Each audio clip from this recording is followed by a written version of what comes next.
আলোকিত মানুষ গড়ার কারিগর অধ্যাপক আব্দুল্লাহ আবু সাইদ। বরেণ্য শিক্ষাবিদ ও সাহিত্যিকের ৭৮তম জন্মদিনে লেখকের ভুবনের আয়োজন তাকে নিয়ে।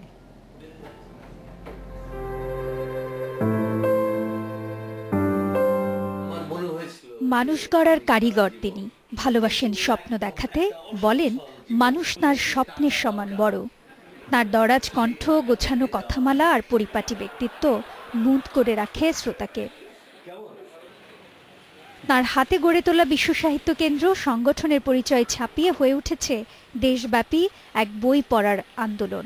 ৩৯ বছরে ৮৮ লক্ষ মানুষ এখন পর্যন্ত ভ্রাম্যমাণ লাইব্রেরির মাধ্যমে পেয়েছেন হাতের কাছে জ্ঞানের আলোকবর্তিকা।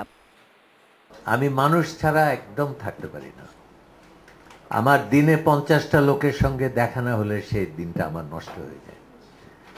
কেন জানো আমি জানি না, এটা আমার একেবারে জীবনের প্রথম থেকে যে আমার শুধু মানুষের দিকে যেতে ইচ্ছা করে।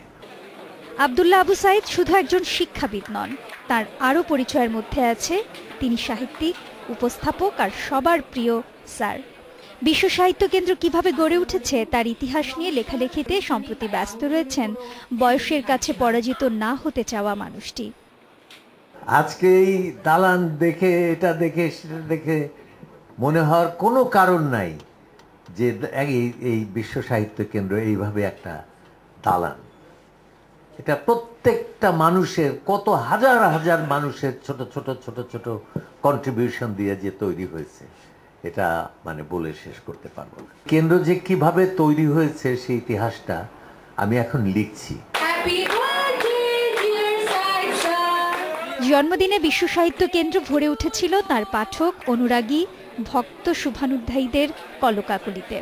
গান, কবিতার ফুলের শুভেচ্ছায় সিক্ত হলেন তিনি। বুড়ো মানুষদের জন্মদিন এমনিতেই একটা বিরক্তিকর ব্যাপার, তবুও এর মধ্যে কিছু ভালো যে একেবারে নাই তা না।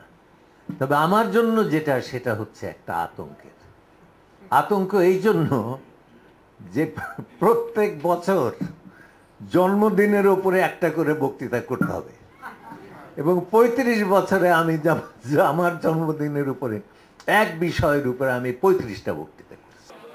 বহুমুখী প্রতিভার অধিকারী, হাজারো স্বপ্নিকের প্রিয় মানুষটি ২০০৫ সালে পেয়েছেন ২১শে পদক, ২০০৪ সালে ম্যাগসেসে পুরস্কার আর ২০১২ সালে বাংলা একাডেমি পুরস্কার। Tabina Shabnam, independent news, Dhaka.